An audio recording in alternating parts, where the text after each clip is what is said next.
Today on the Underground, I want you to imagine a car based on three things. First, a mid-mounted engine revving beyond 8,500 RPM. Second, a body dreamt up by the team behind the Ferrari F40 and the Acura NSX. And third, a toy store. My guess is that you might have imagined something like this. This pocket-sized cutie hailing from Japan is a 1994 Honda Beat. Never sold to the rest of the world, this car was designed to fit as much fun into the Kei-Jidosha tax class in Japan as possible. If you don't know what that means, well, we'll get to that in a minute. But first, taking a look under the hood, we find the spare tire. The engine is back here, and working on it is easy. It's a Honda after all. Of course, that is once you put the top up, undo the 12 screws around the back, fold up the rear window, remove the rear shelf mat and the sound deadening, and then unbolt the engine cover. Underneath all this is a 656cc naturally aspirated 3-cylinder engine equipped with individual throttle bodies, meaning this car doesn't just look the part, but has true supercar tech, just in miniature. So why go small? Honda had already built a high-performance machine with Italian styling just 1 year before with the release of the Honda/Acura NSX. Why do it like this? Well, now I can tell you what a Kei-Jidosha, or lightweight car, is. In 90s Japan, there was, and still is today, an annual tax on what you pay based on the category of the car that you own. These categories are based on vehicle dimensions like length and width, and on engine displacement. The bottom category, the so-called K class, is limited to vehicles under 3.3 meters in length, 1.4 meters in width, and a displacement of no greater than 660 cc's. The class was generally filled with grocery getters and little trucks.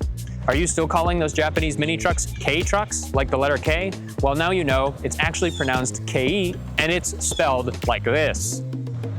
But even the most frugal lifestyle still deserves a little flair, and the heart of this beat is filled with enough motorsport song to put a smile on the face of anyone on their daily commute.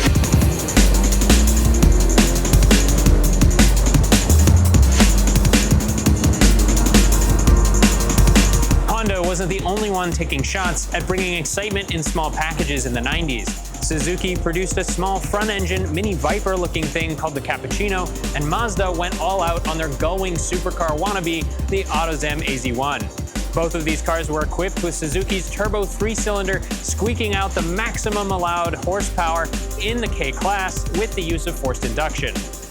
Honda, however, did what it did best in the 90s and built a naturally aspirated rev monster, making a whopping 63 horsepower. Okay, not a ton of power, but when you account for the fact that it comes out of less than a quart of displacement, you really begin to appreciate what makes this car special. Now, while the Beat is wonderful to look at, it is ever more wonderful to drive. The way it delivers power and its lightweight chassis makes this car feel like you're tearing up the track every time you go to the grocery store. Which, if you happen to be going shopping in the Beat, you best be only getting a quart of milk and a carton of cigarettes, because that's about all that will fit into this tiny trunk.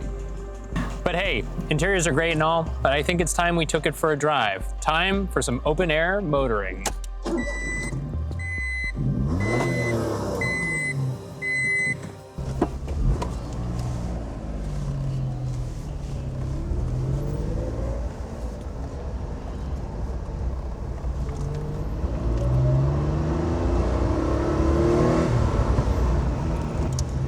All right, 1994 Honda Beat. This one is actually a little bit special because 2/3 of these cars were produced in the first 2 years, which was 1991 and 1992. So in 93, 94, and 95, which would be the last of the year, there were fewer than 10,000 Honda Beats actually produced.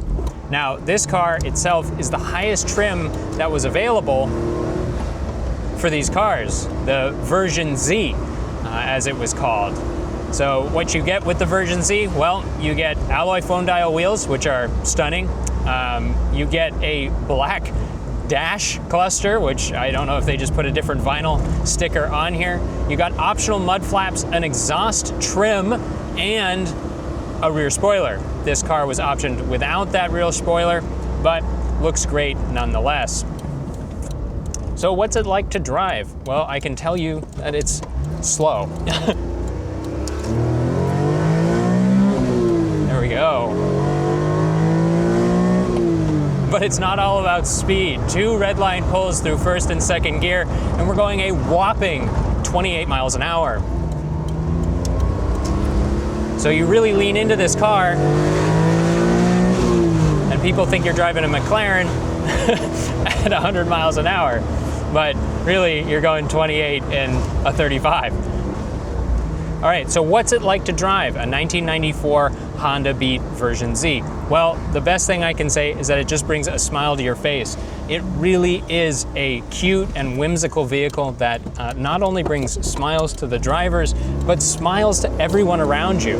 Everyone who looks at this thing, points at it, has a huge grin on their face because they just don't know what they're looking at in terms of how small and compact this car is. Plus, it makes a really special noise. This 660cc 3-cylinder is very unique in its high revving attitude, going all the way up to 8,500 RPM. And just like that, I'm going 15 miles an hour. Tell me what other car you can run at 8,500 RPM and be going 15 miles an hour. The only thing that compromises this car as a daily driver is the fact that it really can't store that much. Otherwise, I can drive this car at 70 miles on the highway, which you are in the 6,000 RPM range, but hey, it's a Honda. These things were designed to do this all day. Not only is this car special for being a 1994, but it is also special because of the mileage. This car has only 21,000 kilometers on it. That's 13,000 in Imperial Freedom units. So what do you think of this little machine? Italian styling, Honda revs, and small enough to fit in the back of your pocket. From the showroom floor of the Concourse to the streets of the Underground. We'll see you out there.